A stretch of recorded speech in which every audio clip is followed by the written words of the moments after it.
Hey everybody, Seth with Everyman Prepping, and today we're going to talk about the Tucker Carlson and Putin interview. The much anticipated interview that happened last night, went on for about 2 hours. What was said, of course, all from Putin's point of view, and what questions were asked, what can we learn, and what's next after we hear this. How do we think, NATO, the West reacts? What does Russia do from this point on? So we're going to talk about all that and some of the things that, like I said, we didn't know before that maybe we've learned because, well, no one's interviewed him before. Now, of course, this is all coming from Putin and his point of view. So is everything 100% legit? Is everything straightforward? We don't know, but we're going to take it at the word and, and analyze some of the key points. That's why I have written here some key points. I want to go through some things that I thought were very interesting based on the questions that Tucker asked, of course. Now, the first 30 minutes or so of the interview starts off is a gigantic history lesson of Ukraine, how it started, how it became in and out of Russian control over time through wars, and basically how Putin thinks that Ukraine is really part of Russia. At least the eastern side from the Dnieper River east is basically Russia and always has been, and they're basically taking back what they was rightfully theirs in their eyes. What I learned from this is he didn't use a teleprompter, he didn't use notes, he's very sharp, very intellectual, can think on his toes, much different than the administration we have right now in the United States. Putin, very quick thinker, like I said, very smart. You can tell that by the history lesson he gave. It was quite impressive. Unless there was a hidden teleprompter that we couldn't see in the shot, it was quite impressive. The dates, the times, what happened in history. Did he probably screw a few dates up and some other things? Yeah, maybe, I don't know, but very good lesson, didn't throw him off, and we learned from that. I'm not going to regurgitate it here, but why basically Russia's belief is those regions that they occupy now and maybe a little bit more north, basically are Russian. They're Russian people and they should belong to Russia. So that's what we learned first off. Second thing I put down here on the list, we learned when he was asked who did Nord Stream, who blew up the Nord Stream pipeline. He basically came out and said, "You did," not meaning Tucker, but he said the CIA. He blamed the CIA for blowing up Nord Stream 2.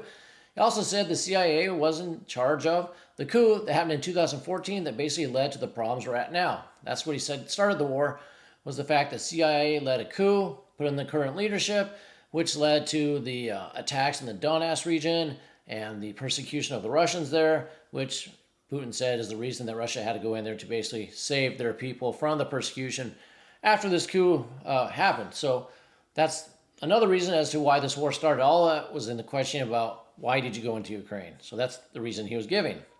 Now he's also asked, are you willing to have peace talks? Are you willing to negotiate? And Putin said, well, we were very close, very early on last year to getting a peace deal done, but the West stopped it.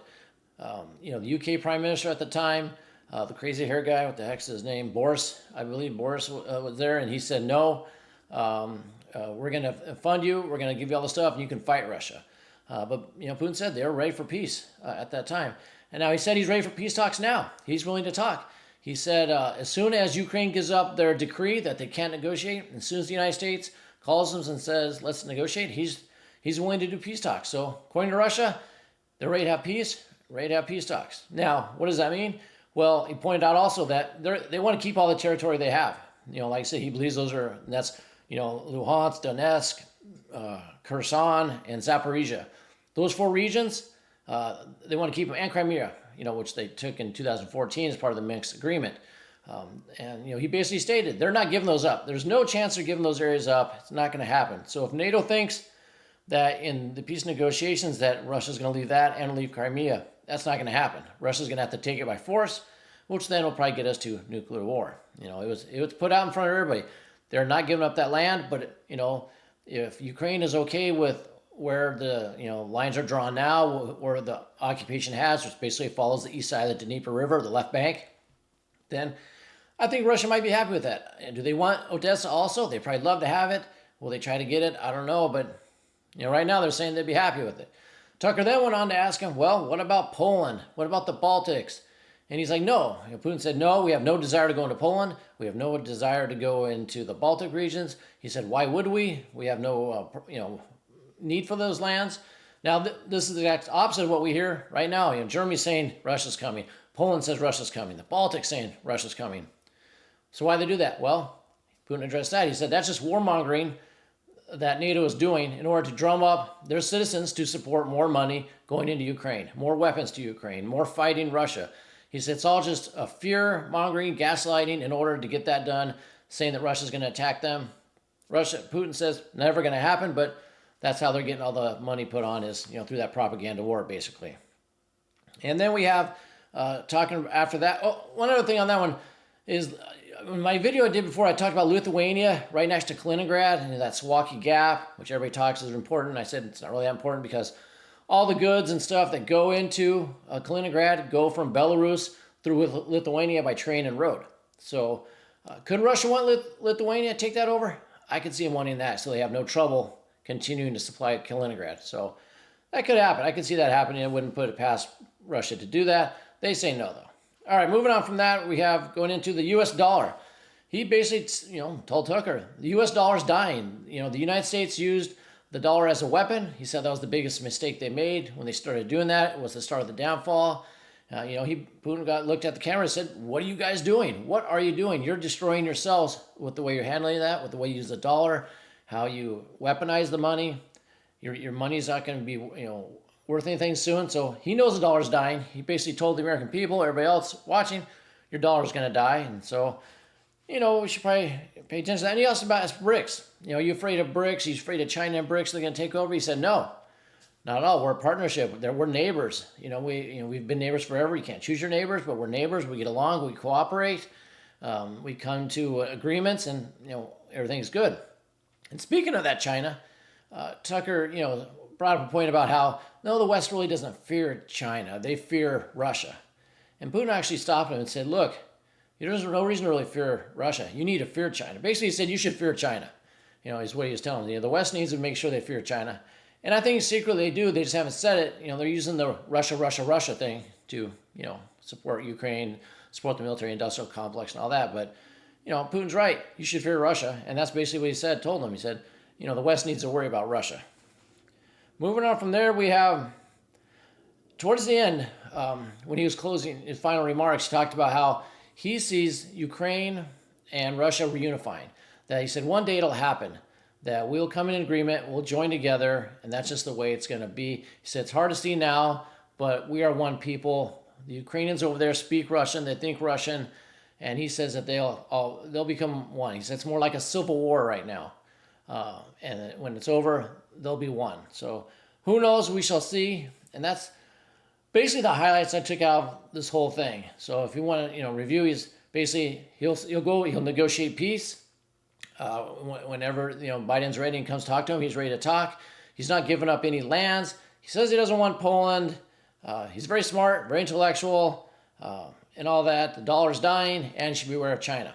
Now, at the same time this happened, they trotted out Biden to do a press conference just while this is going on. Of course, it deflects from it. But we talked about how Putin came off as being very intellectual, high IQ, very sharp. Well, I think it's over for Biden right now. They usually are very careful, Biden. They only put him out in front of the press with known questions, known answers, known people to call for. So this is the first time they put Biden out on a press conference without teleprompter, who to call on, set up questions beforehand. They basically threw him to the wolves. And what he was doing is, yesterday came out, the special investigation report came out saying, we can't charge Biden with, having classified documents in his garage, in his car, or wherever else they were, because he's too mentally incompetent to stand trial.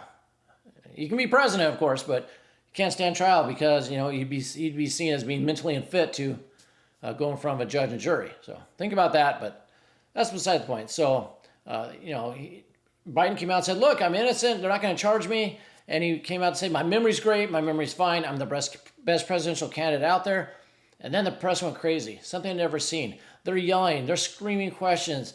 He looked like a deer in the headlights. He didn't know what to do. He didn't know where to look. He didn't know who to call on. He's yelling at the press. He's, saying my memory's so bad, I called on you to talk to me. He's talking to the Fox News guy, Darcy, out there. It was just, I've never seen before. That it was like they took a piece of chum and threw it in the water and let the sharks attack it. They've never done that. So that makes me think that the powers that be are done with Biden. He's not going to make it to the election. They're going to replace him with someone. Who knows what's going to happen, but I think this is the move. to get rid of him because, he's being seen as incompetent, so they're trying to get rid of him. So I think this is the start of that. So mark it down, check it out. When you come back and think about the Tucker Putin interview, the Biden press conference, I think it was the start of the fall of Biden being the presidential candidate for the election coming up. What also, the highlight of that was, he's saying, my memory's fine. I'm the best candidate to be president of the United States. I'm the best person for the job. My mental capacity is great. He was almost off the stage. He almost got away. And someone asked him about Israel and Gaza and resupply, and he came back to the podium. This made a gigantic blunder. He was talking about, Netanyahu, Gaza, and he said, Sisi, the leader of Mexico, I talked to him about the border of Gaza and not Netanyahu about opening up more aid. So he's confusing the leader of Germany. He's confusing the leader of Egypt with the leader of Mexico and saying the Mexican border is close to Gaza. It was all big confusion. This is right after he said how he's, the best candidate, no intellectual problems, great memory.